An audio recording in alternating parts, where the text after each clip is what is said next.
Our Muslim friends assure us that the Quran is perfect, free from error, magnificent, unparalleled, inimitable.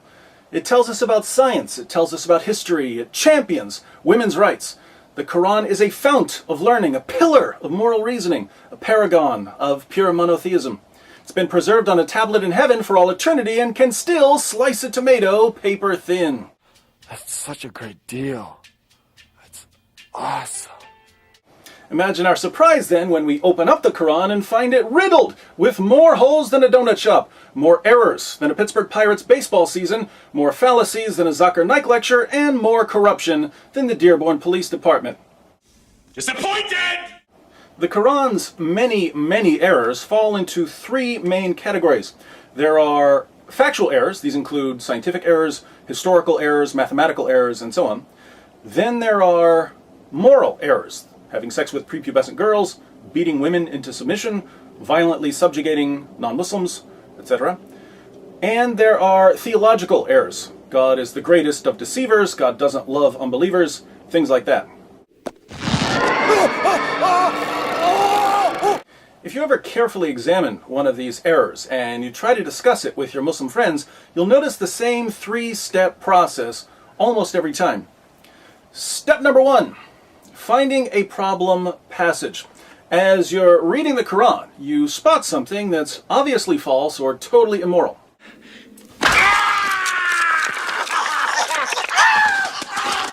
So you read it again. Still wrong. You examine the context. Still wrong. You try reading it backwards. Wrong, wrong, wrong. And by now you're thinking, Muslims have a problem here. Maybe I should take this to my Muslim friend to see if he can explain it for me. Friends do things together. La la la la. Step number two, the miracle of reinterpretation.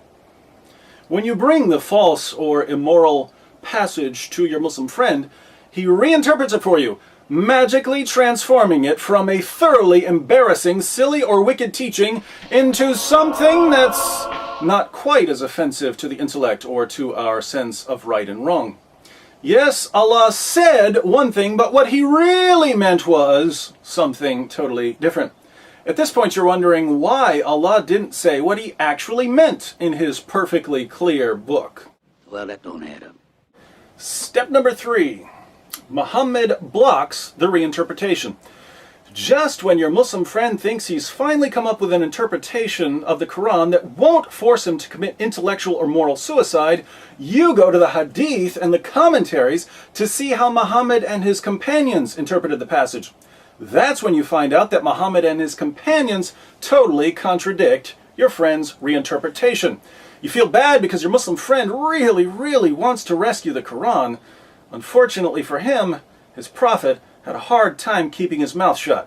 Shut up! Let's open up a Quran so we can see this three-step process in action. Step number one, finding a problem passage. Here we simply need to start reading until we find an error, a mistake, a blunder. Oh, here's one. Step one doesn't take very long. In Surah 18, 83 through 86, we read, "And they ask you about Dhul Qarnayn." Dhul Qarnayn is supposedly Alexander the Great.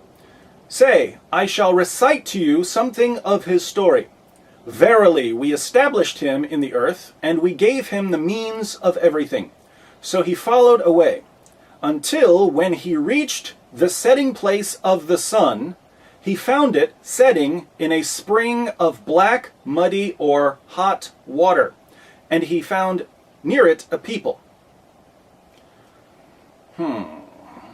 This passage seems to be saying that Alexander the Great traveled so far west, he found the place where the sun sets. Where does the sun set? It sets in a spring of muddy water. And people live there.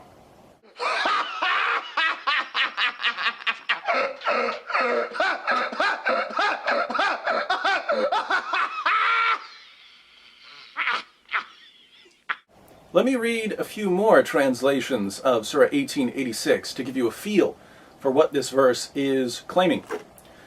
Pickthall translation. "Till when he reached the setting place of the sun, he found it setting in a muddy spring and found a people thereabout. Yusuf Ali. Until when he reached the setting of the sun, he found it set in a spring of murky water. Near it, he found a people. Shakir. Until when he reached the place where the sun set, he found it going down into a black sea, and found by it a people. Arbery. Until when he reached the setting of the sun, he found it setting in a muddy spring, and he found nearby a people. All of these translators agree on what the Quran is telling us. They all say that Dhul Qarnayn reached a place. What place? The place where the sun sets. Is there a place where the sun sets? No. Could Alexander the Great have reached it? No. But the Quran says he did. And what did Alexander find when he reached this non-existent place? He found the sun, which is roughly 1.3 million times bigger than our planet, going down into a pool of muddy or murky water. Does the sun set in a pool of murky water? No. Do people live there? No. So we have multiple errors in this verse. I try, really I do, but everything ends up so hilarious. I can't help. Step number 2. The miracle of reinterpretation. The Quran claims to be perfectly clear. Oddly enough, Muslims constantly find it necessary to clarify this perfectly clear book for us. Let's see if Muslim apologist Zakir Naik can help us understand what Allah really means in Surah 1886. What's Allah really trying to say when he tells us that Dhul Qarnayn reached the place where the sun sets? When we say sunset, sunset can be taken for time. If I say the sun sets at 7 p.m., I'm using it for time. If I say the sun sets in the west, it means I'm taking it for place. So here if you use the word Maghrib for time, so Zulkarnain not reached that place of sunset, use it at time. He reached at the time of sunset. The problem is solved. Oh, so when Allah tells us that Alexander reached the place where the sun sets, he actually means that Alexander reached some unspecified place as the sun was setting. Now it makes sense. Apparently Allah just couldn't get the words right the first time around. That's why he sent Zakir Naik to make a few corrections. Thank you, Dr. Naik. Well, I'll be a son of a gun. Now that we've got that cleared up, it shouldn't be much of a problem for Dr. Naik to explain what Allah really means when he says that Alexander found the sun going down into a pool of murky water. The Arabic word used here is, it is wajada, meaning it appeared to Zulkarnain. And Dr. William Campbell knows Arabic. So wajada means, if you look up in the dictionary also, it means it appeared. So Allah subhanahu wa ta'ala is describing what appeared to Zulkarnain. Allah says that Alexander found the sun going down into a pool of murky water, but he really means that Alexander saw some kind of optical illusion. The sun wasn't really setting in a pool of murky water, Alexander just thought it was. Maybe he saw a reflection in the water, and he'd never seen a sunset before, so he got a little confused. Easy mistake. Thank you very much for this information. I'm kind of pressed, sir, so I'm going to run along. Bravo, Dr. Naik. Bravo. I'm sorry, sir. Just one more thing. Step number 3. Muhammad blocks the reinterpretation.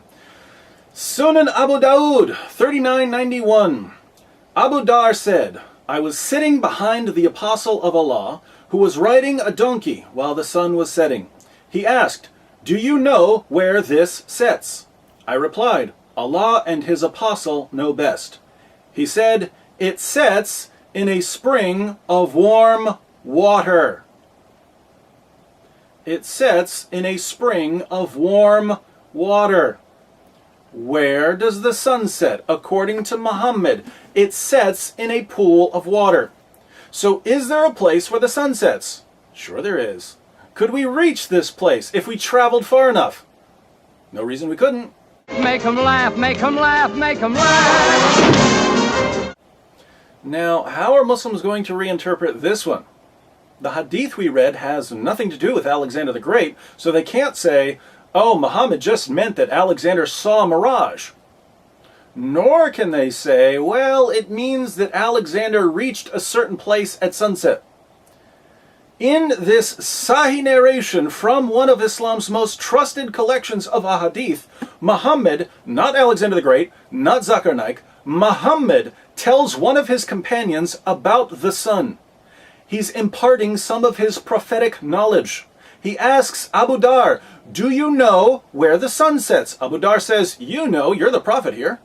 And Muhammad tells him it sets in a pool of water. There's absolutely no wiggle room for reinterpretation here. I got nowhere else to go! So the perfectly clear Quran tells us that the sun sets in a pool of water. Zakir Naik comes to the rescue and says, no, the Quran can't possibly mean that. But he's immediately corrected by his prophet, who says, stop it, Zakir, that's exactly what it means. Turns out then that Zakir Naik hasn't defended Islam at all. Instead, he's insulted both Allah and Muhammad. He insulted Allah by telling us that he can speak more clearly than his God, and he insulted Muhammad by claiming to be a better interpreter of the Quran than his prophet. How dare you! If you really believe that the Quran is the word of Allah, and you really believe that Muhammad is a prophet, your response to people like Zakir Naik should be, how dare you? How dare you try to correct Allah or his prophet? Allah tells us that Dhul Qarnayn reached the place where the sun sets, so he did. Allah tells us that Dhul Qarnayn found the sun going down into a pool of water, so that's what he found. Muhammad tells his companion that the sun sets in a pool, so it does. We Muslims trust in Allah, not in the science of the kuffar. I don't know why you always have to be judging me. Because I only believe in science. Now, to all my Muslim friends out there, look at the position your religion has put you in. You only have 3 options here. First, if you're a good Muslim and you agree with Muhammad and the Quran, you have to reject everything we know about science and reality, and you have to live in a total fantasy world where the sun sets in a pool of water, somewhere way out there. Maybe we can jump in a car and drive there one day. If Alexander got there on a horse, we can get there in a car. And it shouldn't be hard to find, we can just follow the sun. Living in total denial is a heavy price to pay, but it's what you have to do if you want to be a faithful follower of Muhammad. Second, you can reinterpret the Quran. When you reinterpret the Quran, of course, you're insulting Allah and contradicting Muhammad, in which case you're guilty of innovation and blasphemy. If you take this option, you're free to believe in science and reality, but you'll never be a very good Muslim. Third, if you don't want to live in denial and you don't want to commit blasphemy, you have to leave Islam. The Quran says things that are obviously false. Muhammad won't let me reinterpret them. Muhammad can't be a prophet. So those are your options: denial, blasphemy, or apostasy. Now which way do we go? Pardon me. That way is a very nice way. Choice is yours, my friends. But if I were you, I'd go with the apostasy. Holiday road.